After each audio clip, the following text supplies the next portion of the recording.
DJ Shivpal Singh Markam, gram धौराहवा। एगो कुमार छोड़ा एगो कुमार छोड़ी कर हलो हुल्लुक डुबुक पकड़ा लो लारी बारी।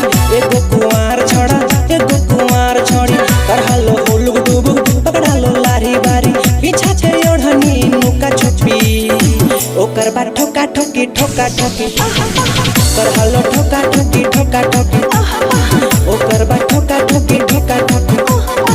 एगो कुमार छोड़ा एगो कुमार छोड़ी कर हलो हुल्लुक डुबुक पकड़ा लो लारी बारी।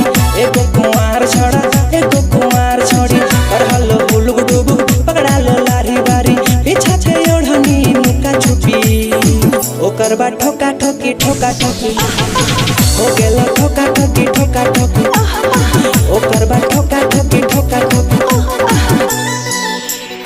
कोई भी को गाना बनवाना है तो शिवपाल से संपर्क करें। कोई भी गाना को मिक्सिंग करने के लिए शिवपाल का बाया हाथ का खेल है। DJ Shivpal Singh Markam, gram धौराहवा। खेलो मुड़ी घुनी जब जब जब जब कर हलो लारी बारी गप गप गप गप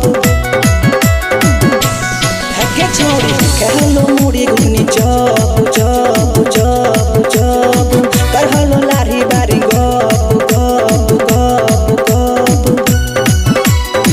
लगा के तेल सुखा सुखी ओकर बा ठोका ठोकी ठोका ठोकी हो गेलो ठोका ठोकी ठोका ठोकी ओकर बा ठोका ठोकी ठोका ठोकी।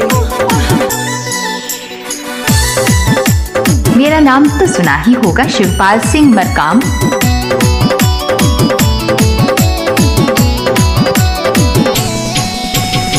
डीजे शिवपाल सिंह मरकाम, ग्राम धौराहवा, जिला सिंगरौली, मध्य प्रदेश। कर हलो खेला चिटपट चिटपट चिटपट चिटपट पीछा छे ओढ़नी सटा सट सटा सट सटा सट सटा सट हके छोड़ी। कर हलो खेला चिटपट चिटपट चिटपट चिटपट पीछा छे ओढ़नी सटा सट सटा सट सटा सट सटा सट जैसे बेवाना में सपोर्ट चौकी ओकर बा ठोका ठोकी ठोका ठोकी हो गेलो ठोका ठोकी ठोका ठोकी